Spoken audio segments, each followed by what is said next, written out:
This service was recorded on January 12, 2025.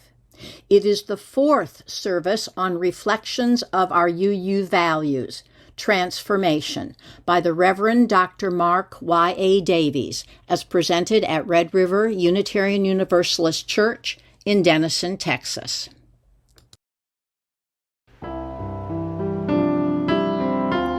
Welcome from Red River Unitarian Universalist. Thank you for joining us. The religion we practice in this church is centered in the here and now, rather than the hereafter. It is more of a thinking kind of religion than a believing kind. It is governed more by reason than by tradition, more concerned with the present than the past. It is concerned with getting the most out of life, with living wisely and well. A major aim for us is continually expanding our understanding of life and ourselves. This church is a community of people who share in the free and open search for a level of understanding that will enable us to be more fully and effectively alive. The church does not tell us what we must believe. It stimulates us to think. It supports us in our search. You are welcome to join us.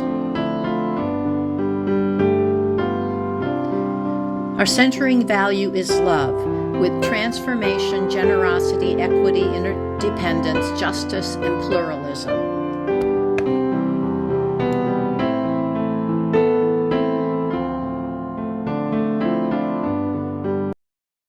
First chance accepted March.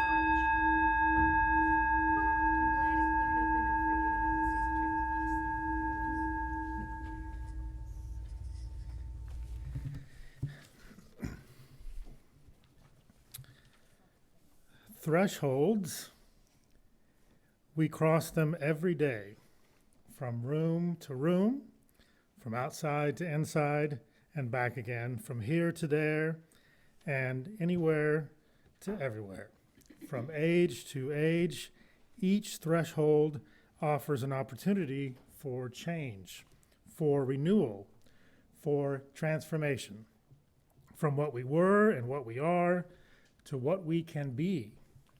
In this hour and in this place, we cross a threshold from our day-to-day everydayness into space and time attuned to the other, to the sacred, to the holy, into an awareness of new life, pregnant with possibilities.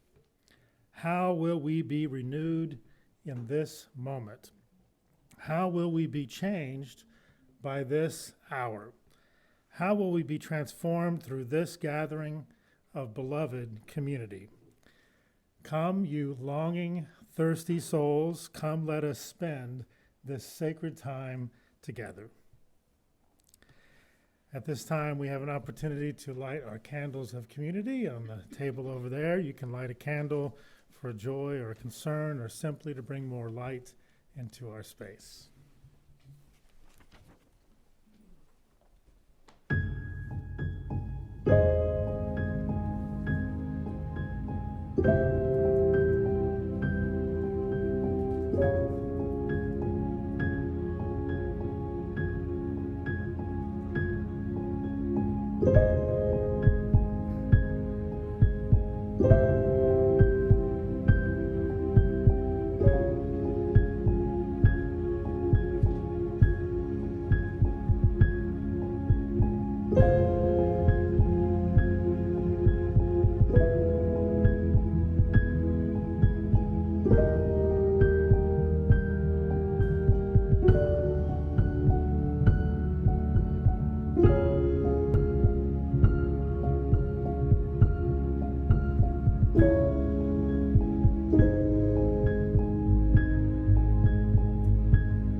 Let us stand in body or spirit for the chalice lighting, our spoken affirmation, and the lighting of the peace candle.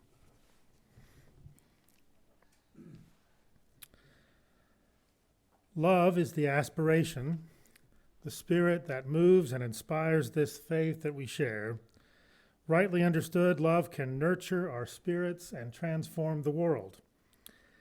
May the flame of this chalice honor and embody the power and the blessing of the love that we need, the love we give, the love we are challenged always to remember and to share.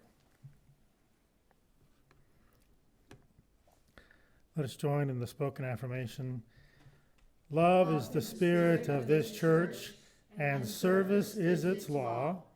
This is our great covenant, to dwell together in peace, to seek truth in freedom, and to help one another.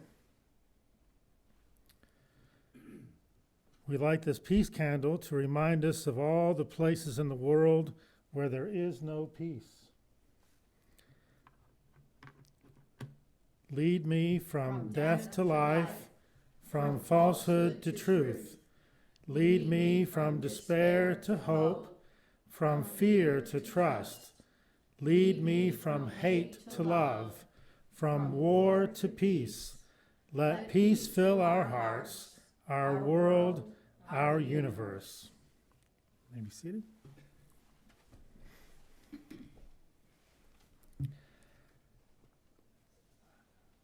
Our opening thought are the words that were adopted in relation to the shared value of transformation at the most recent General Assembly last year.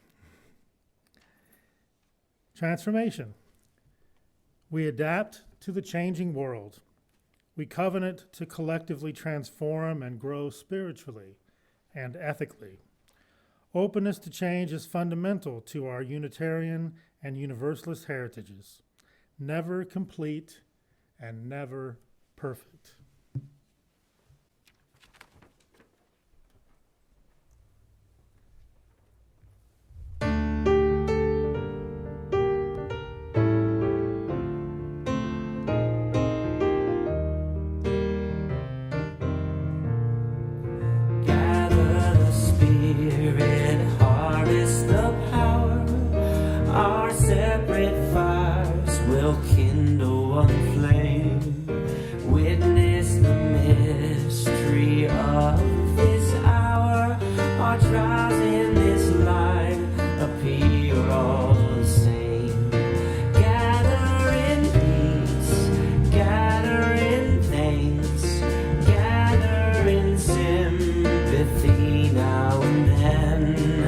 Gather in hope, compassion, and strength. Gather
Our next reading is from Bell Hooks, from Writing Beyond Race, Living Theory and Practice. When we are more energized by the practice of blaming than we are by efforts to create transformation, we not only cannot find relief from suffering, we are creating the conditions that help keep us stuck in the status quo. This time we'll join together in our time of meditation, hearing words from Cynthia Fredo, Humanity's Psalm.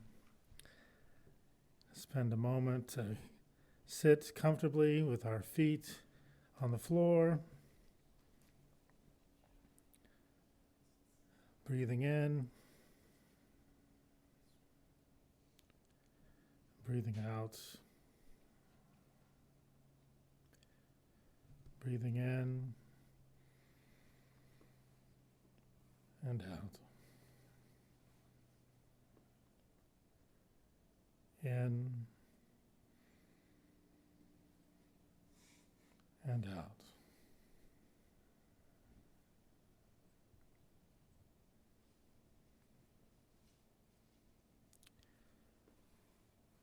Creator of life, source of all being, it was from the particles of the universe that you formed us. Iron and carbon and phosphorus mixed with energy, passion and dreams.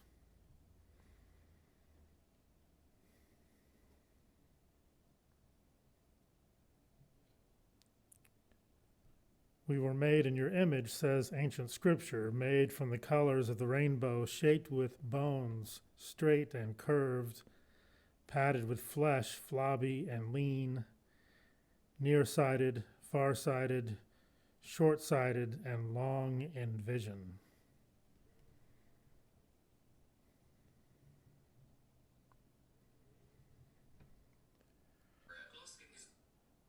We were made in your image, says ancient scripture, made strong and tall, short and stout, born with hands tender and fragile, aged with hands gnarled and mature.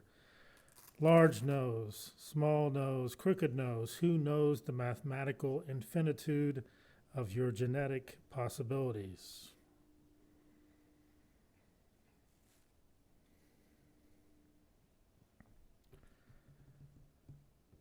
We were made in your image, says ancient scripture, made to give love and receive love. Your passion courses through our veins, and when we touch another human being in love, it matters not what gender ignites the flame. It matters only that the fire of life brings its life to the darkened deadness of a world that cannot exist without love's transformative power.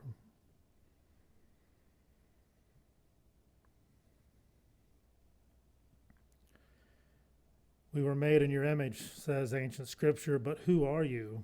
We need to know.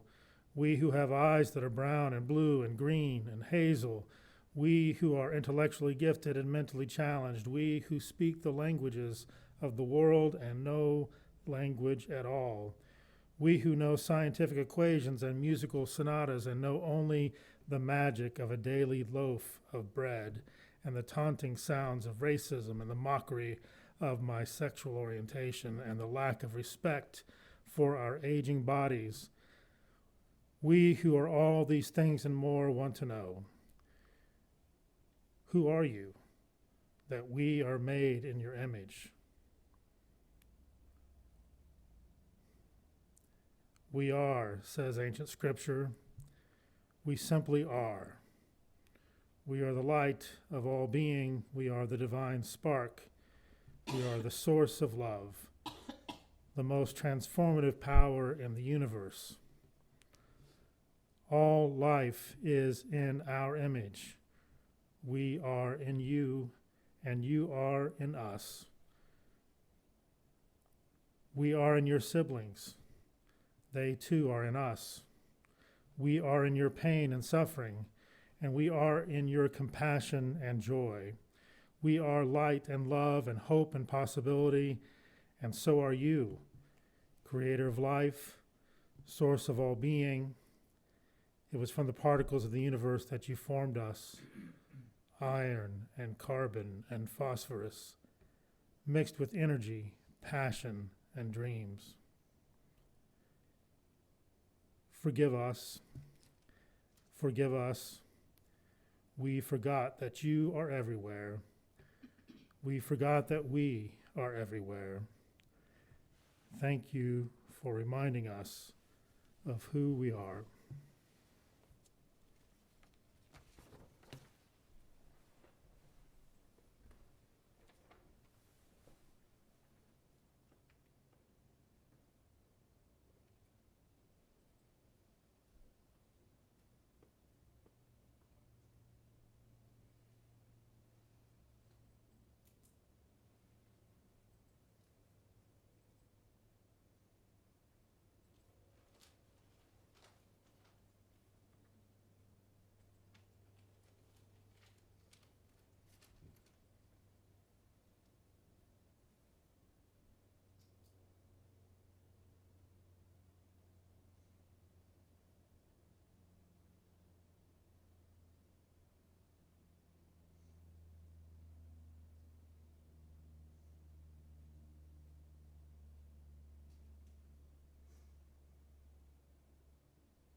Our next reading is from Thich Nhat Hanh, his work Transformation and Healing. We should not try to escape from our pain. We should look at it directly. Looking at suffering deeply, we will have deep insight into its nature, and the path of transformation and healing will present itself to us.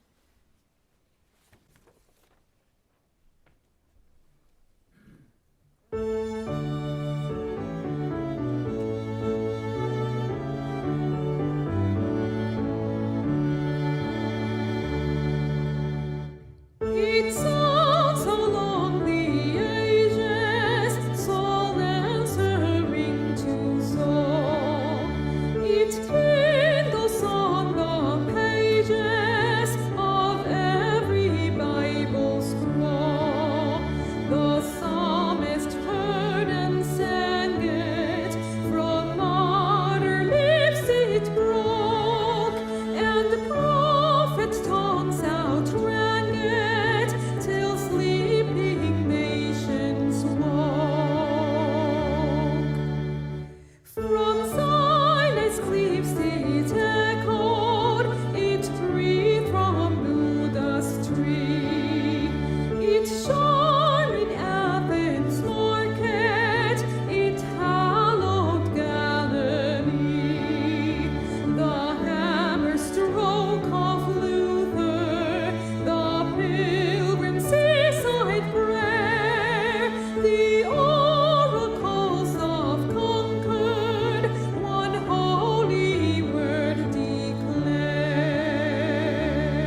This morning we're continuing our reflections on our shared values in Unitarian Universalism that were recently adopted at the UUA General Assembly in 2024. The last 3 times I was with you, we looked at the values of interdependence, pluralism, and justice. And today I'll be reflecting on the value of transformation. In describing transformation in the UU shared values, the General Assembly adopted the following language, which I read a few moments ago, but I'll read again. We adapt to the changing world. We covenant to collectively transform and grow spiritually and ethically. Openness to change is fundamental to our Unitarian and Universalist heritages, never complete and never perfect. This affirmation recognizes that the people who have done the most to change the world for good have also been the most open to transformation of their hearts and their minds, realizing that they are never complete, never perfect, can always be better, can always do more, can always be changed to bring about more love and justice within our world. The way to a good society, much less a great society, is never through the hardening of our hearts or through the closing of our minds. It comes through relationships of love and justice, and through a self-examination that leads to personal transformation for the sake of the transformation of the world. I'm currently teaching moral and social philosophy this semester, like I do almost every semester at Oklahoma City University. And that means every semester I reread Plato, and I reread the dialogues from Plato about the last part of Socrates' life, his trial for impiety and for corrupting the youth of Athens. Those were the 2 charges made against Socrates. And also read about his death by execution as it's portrayed in Plato's dialogues. And it struck me as I was rereading these dialogues about Socrates this time that Socrates was killed for similar reasons to what has led us to our current situation in our society, an unwillingness for people to admit that they do not know what they think they know, and a oftentimes violent resistance to admit individual and societal shortcomings, and to make any effort to learn from them and be transformed for the better. If you've ever read Plato's dialogues about Socrates, you know that they are in dialogue form, and Socrates is usually the main character of those dialogues, and Socrates enters into dialogue with his interlocutors about a number of subjects. And this method of discourse that Socrates has with others in these dialogues has been given a name. You know you have made it in the history of human thought when a name for a way of discourse is named after you, and it is the Socratic method. The Socratic method. Those of you who may have grown up watching Paper Chase, both in movie and television form, saw the Socratic method displayed by that scary professor in the Paper Chase in a way that was often terrifying for the students, because the Socratic method involves asking difficult, probing questions that end up highlighting the fact that you don't know what you thought you knew. And the proper response, the response that would lead to transformation, that would lead to one becoming a better person, is to thoughtfully think through those questions and ask oneself, well, why did I think that I knew that? Why did I have this mistaken view of myself this mistaken view of reality. And what can I do to come to a better view? What can I do to come to a point of having more self-knowledge and better knowledge and wisdom about the world around me? But that's difficult to do. And we know that when Socrates did that, Plato portrays him as getting quite a bit of pushback, a lot of pushback. People became defensive when he asked these questions and pointed out that they didn't know what they thought they knew. People sometimes became evasive, and sometimes they even resisted him with violence, and ultimately the violence of execution, of putting him on trial, for getting people, especially youth, to ask difficult questions of those who were in power. See, Socrates saw that wisdom is not just knowledge. Wisdom is the synthesis of knowledge and virtue. And that kind of wisdom is not possible without humility. One must be willing to be humble in their search for truth, in their search for self-knowledge, in their search for wisdom, if they are going to have the kind of self-transformation that is needed for them to become fully what they are meant to be within human community. That's a wisdom that I wish more persons in my faith tradition of Christianity would embrace.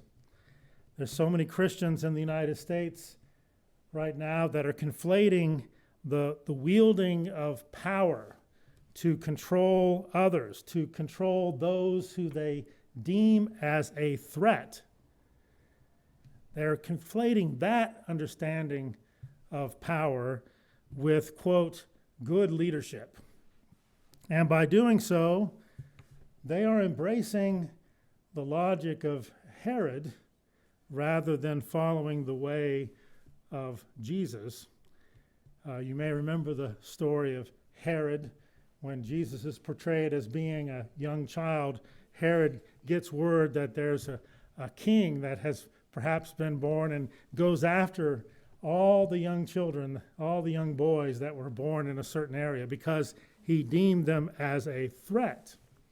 And he was wielding his power to maintain his power, and became violent in doing so. So those who conflate the wielding of power to control those they deem as a threat with good leadership are following the logic of Herod, not the logic or the way of Jesus. Being in power is not the same as being a good leader. A good leader helps others move towards a good end that brings positive value into our world. A good leader is focused on bringing about positive transformation. A good leader does not simply exude strength, does not simply wield power. A good leader encourages others to be transformed into better and more loving persons within community, rather than seeking to divide persons from each other by scapegoating those perceived as other.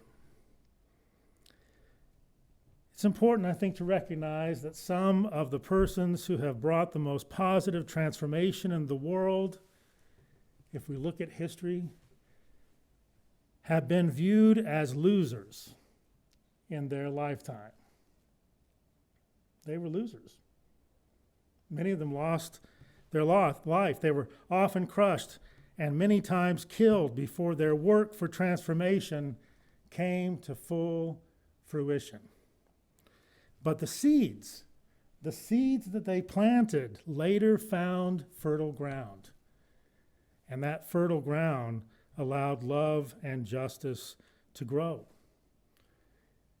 I've always thought it's better to be a loser for love and justice in this life than to be a winner for fear and hate. Change should never just be for the sake of change, but rather for the sake of something better. And if it is not for something more loving and more just, it is not for the sake of something better. If our means for bringing change into the world do not reflect the ends we are pursuing, we will likely never come close to attaining them. Winning and being in power are not the same as bringing about positive transformation. It is clear that our society and the world that we live in need to change. But we cannot lose sight of the importance that the change that we seek should be guided by love and justice. You know, in political campaigns, the candidate, it's often said that the candidate who wins is the candidate who is perceived as the change candidate. You've heard that many times before. But if the change is not guided by love and justice, it is not the change that we need. If it's not guided by love and justice, the transformation we create will undoubtedly be change for the worse and lead us farther away from realizing the vision of beloved community. As I was reflecting on transformation, I started to reflect on some of my own experiences of transformation. Sometimes I get depressed about the fact that it seems like no one can change. Everybody's locked in to their views. They've dug in and they just can't seem to change. How is transformation possible in a context like this, where everyone is so divided and so locked into their own views? But when I reflected on my own experience, I realized that the most significant changes in my perspectives on how I thought that I should be and act in the world did not come about as the result of convincing arguments. They did not really come about as the result of people just challenging my ideas and entering into argumentation with me. Rather, they came about through transformative relationships. Positive change and transformation for me came about more through transformative relationships than through arguments. And I experienced a fairly significant transformation in my youth and very young adulthood, a transformation from fundamentalism to a more inclusive faith that was made possible by relationships. In college, relationships with a close Muslim friend whose witness for love and service changed my understanding of Islam and persons who were Muslim.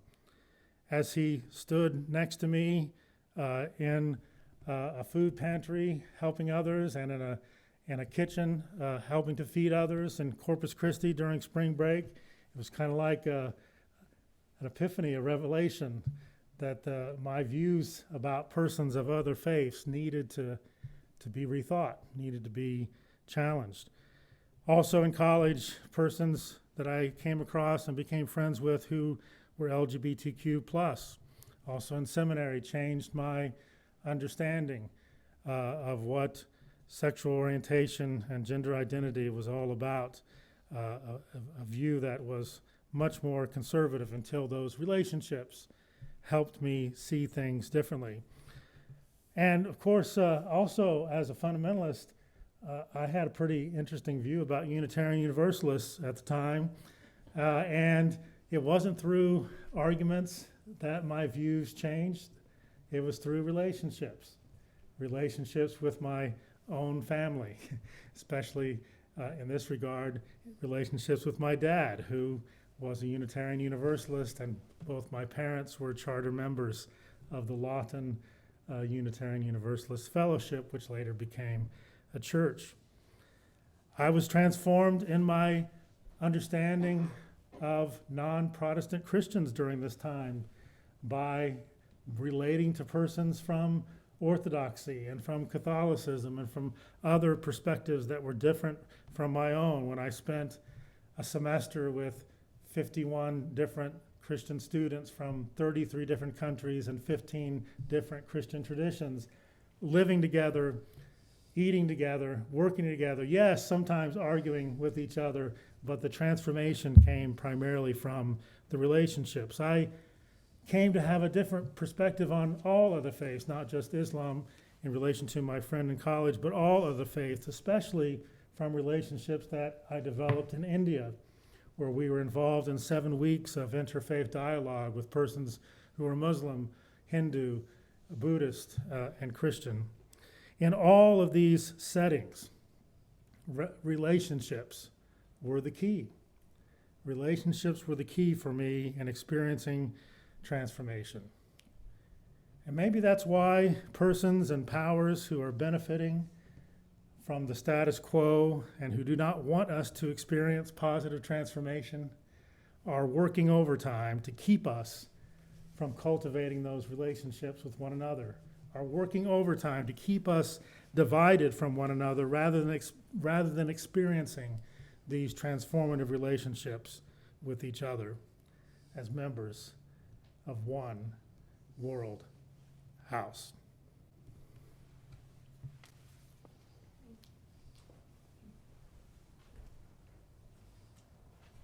Thank you, Mark. It's now time for us to take up our collection, and I do want to remind everyone that any cash put into the bowl will be used towards Share the Bowl. It will go to the Texoma Earth Day Festival and the Texoma Shelter. So that's just a reminder. We're going to be doing that from now on. We're only going to do reminders for the first month. So thank you. The bowl awaits.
Of the Spirit, faith, hope, and love abound, and so every soul is blessed and made whole. The truth in our hearts is our God. We are answering the call of love. Hands joined together as hearts beat as one. By faith, we dare to proclaim we are answering the call of love. Some Sometimes we build a barrier to keep love tightly bound, corrupted by fear, unwilling to hear, denying the beauty we found. We are answering the call of love, hands joined together as hearts beat as one, emboldened by faith, we dare to proclaim. We are answering the call of love. A bright new day is dawning, when love will not divide. Reflections of grace in every embrace, fulfilling the vision divine. We are answering the call of love, hands joined together as hearts beat as one, emboldened by faith, we dare to proclaim. We are answering the call of love. We are answering the call of love.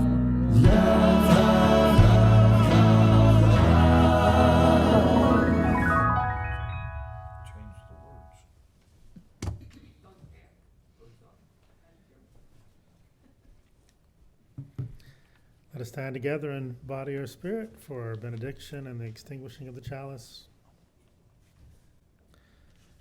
May you leave this time together changed. May the promises you have made to yourself about who you want to be feel closer to the reality of who you are right now. May you share that feeling of transformation wherever you go.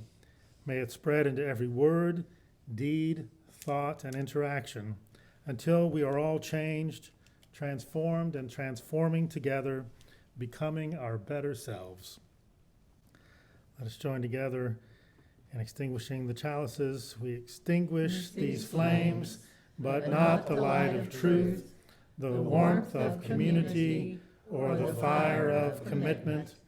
These we carry in our hearts until we are together again.